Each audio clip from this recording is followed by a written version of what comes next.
because you know the vision that you have the best.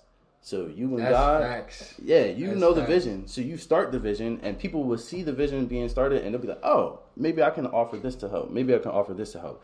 By the time you get to the end of your journey, you'll have a whole team, and you just have to make sure you filter. You know who you want around you. You know who has like values to yours.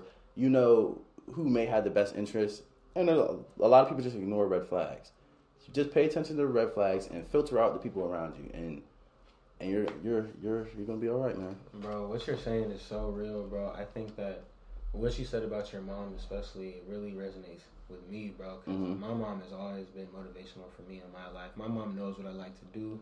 She knows I like educating people. She knows I like learning. She knows I like being an advocate for the Black community, and she's always pushed me to kind of reach my goals and everything.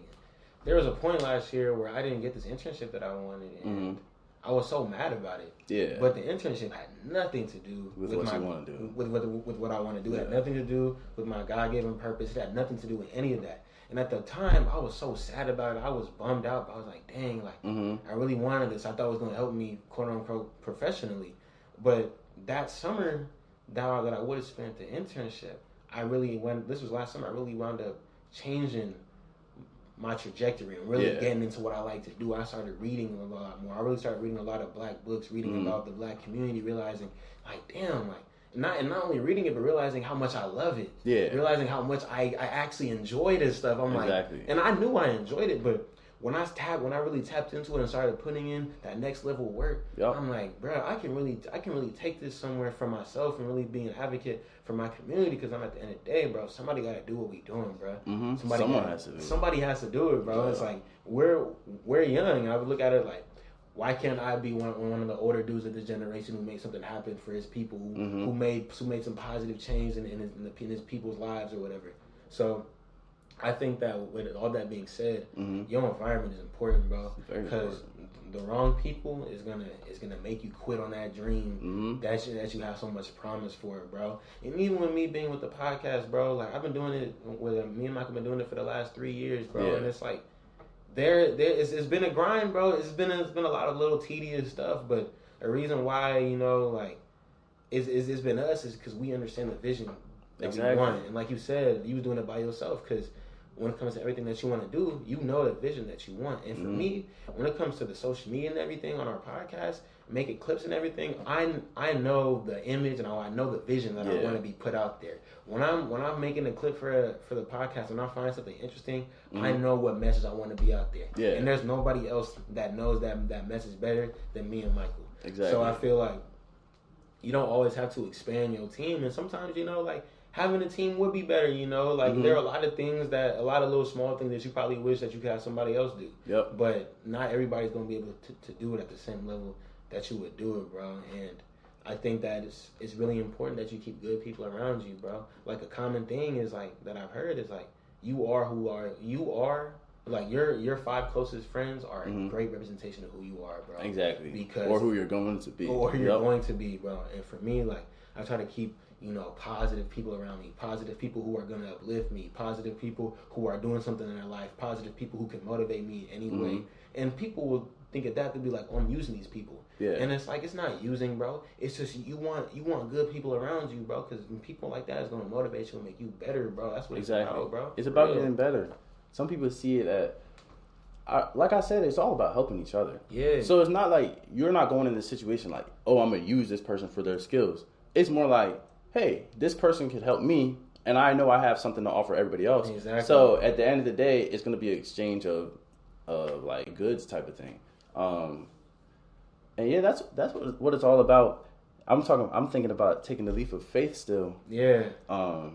Because I forgot something you just said that made me think of this. Just me moving to Warrenton in Virginia in the beginning, the people around me, that's what it is. I took a big leap of faith, man. You if you want to do anything big, you gotta take that leap, bro. Bro, I never in the world thought that the way I left my parents' house, it wasn't a bad way, that would have been it. So when I left for the first time ever, which was last year, I moved to Virginia. First of all, that's a whole nother state. So I was like, oh, I never thought. And where were you coming from? From Baltimore, Maryland. Okay. So like, moved all the way from Baltimore to Warrenton, Virginia. It's not even like a big known place. It's like kind of like in the cut. Yeah. So everybody's like, what in the world? How did that happen? So move over there, and I promise you, first of all, I had met one of the managers that worked at the same place I was working. Mm-hmm. It's my good man's Drew. Shout out to Drew. Shout out Drew. So Drew, man, me and him hit it off. I was down there for like 3 weeks for a training, helping train up people for the store. Mm-hmm. And I met him, and we hit it off. I was getting paid more for going out there to train, and it was a cool experience. I'd never been away from the home like that, especially for that amount of time. Met a lot of good people, and the town where I was at was really nice. So I was like, okay, that's cool. So like 2 weeks before I left, or the last week before I left, Drew, which is not my roommate, he was like, hey man, I got a house over here where I stay at, and it's just me and my dog. He was like, you're really cool. I really like you, man. I think that I need a good friend around me too. We got a like mindset and everything like that. He was like, if you're up to it and you like it down here, you can come stay with me rent free for as long as you need to get yourself together. Wow. Just so I can be in your, like, have an acquaintance like you. And I was like, man, that's crazy. So I went home, and I had like 2 weeks to make the decision. Me leaving Maryland, my parents' house, I was in a stable situation, but I was uncomfortable and I was complacent. You was complacent. That's the biggest thing. That whole month or two before, I was kind of like in the dumps at my parents' house. I was like, man, I'm not making as much money as I should be. I'm not working on my brand, and Men Up Next is like on a plateau right now. I was just feeling like in the dumps. So then when the opportunity came up to leave, I was hesitant, and this was God, because at first I turned it down. Then it ended up, the date got pushed back like another week, and they was like, oh, we need more people to go because some people can't go anymore. Can you go, James? And I was like, you know what, I'm gonna go. So I went, stayed for 3 weeks. The last week he offered me to come stay with him. So basically I had 2 weeks to decide, am I going to leave my parents' house, move to another state, and move into the house with a stranger that I've only met for a week? Yeah. Bro, that's a big decision to make. Big, bro. That's a huge decision. Move to a different state. A different state with a person I don't know. Away from your family? Yeah, away from your family. Where you been your whole life? Bro, I was like, bro, am I really going to do this? Long story short, I prayed a little bit. I talked to my parents. I weighed my pros and cons. That's what you had to do. I took a piece of paper. I wrote pros and cons on it, and I literally made a list of what would benefit me going here and what would be bad about it. And then I made another list, pros and cons. What would benefit me staying here and what would benefit me leaving? I mean, like, what would be the bad things about staying? It was night and day. I was about to say, it was probably night and day. Like night and day. Moving, it was right there in front of, some people were waiting for a big, huge sign to come. I was like, literally on paper, it was right in front of me. If I go, this would be better for me. I'm getting paid more. I'm meeting new people. I have a place to stay. Oh, I looked up my church from the location where I would be at in Virginia versus where I was at now. Mm-hmm. We drive a little bit of a distance for church, but we've been doing it for a long time since I was little. So it's an hour from like 55 minutes from Baltimore area where I'm at. Yeah. And then it's like 55 minutes from where I'm at in Virginia now. So literally I was like, man, I don't have to change my church home. I don't have to, it was like black and white. So I ended up moving, bro. And I promise you, ever since I moved and took that big leap of faith, literally the biggest leap of faith I ever took in my life has been so much different. And I've met the people that I've come in contact with while I'm over there. I actually have like a handful of like solid friends now. Like, and this is like guy friends that I consider my brothers. That if I need something, I can call them, and I know they'll be there for me. If I have like problems I need to talk about or just need some advice, I know that they're going to give me sound advice and that I don't have to worry about them telling me to do something crazy. And it's life-changing when I move. So I'm not telling everybody to get up and move, but I'm saying if an opportunity arises that is not a bad opportunity for you and you are feeling complacent, I feel like that you should make sure you make the right decision and take your time with it, but take that leap of faith because you never know how much your life could change. And now everything, my business, even being on my podcast, on your podcast. Yeah. This is the second podcast I've ever been on. And last year was on my first, my good man's out in Baltimore. It was I forgot his little tag. Double O Show, the Double O Show. Double O Show. Yeah. I think I've heard of that show before. He's out there doing his thing. I think I've heard of that. Yeah. Somebody was telling me about that. So I was on that. And the thing about it, I always was like, I don't want to like be hitting people up to be on their podcast. Mm-hmm. I was like, I want them to reach out to me. Yeah. So he reached out, and then like recently you reached out, mm-hmm. and I was like, man, this is all what I was asking for. But all this, including my tournament, meeting the new friends, being in the town that I actually like and I enjoy, and then being on the podcast and stuff, it's like it's all happened after I left, and it got out my comfort zone.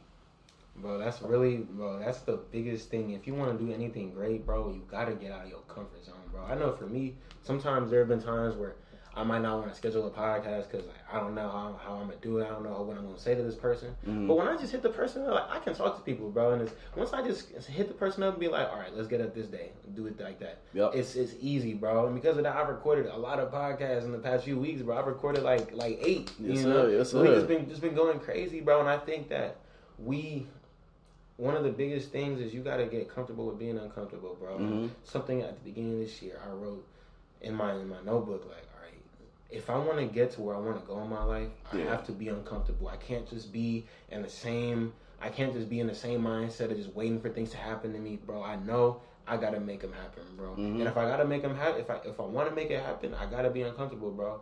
And I commend you for making that move, bro, because that was a tough thing, bro. That was the toughest thing I've ever done in my life. But it's a consistent theme. I know so people who is great, mm-hmm. they'll make that move to like a different state, just to start fresh, bro. Because I could already imagine you was complacent up in your parents' crib, bro. Exactly. I was like, bro, what am I doing, bro? I'm getting older and like all this. Like things wasn't happening like you wanted it to happen, bro. But once you moved out and you was like, not only is it moving out what makes it big, but it's mm-hmm. the leap of faith that you make. That leap inspires you to go hard because it's like, I already knew you, like, you moving out there, you was like, all right, I can't be on no bullshit. Like, I have to go crazy now. I can't be doing no dumb stuff, bro. I have to be on my P's and Q's because mm-hmm. I ain't do this for no reason. Exactly. You make the best of the situation.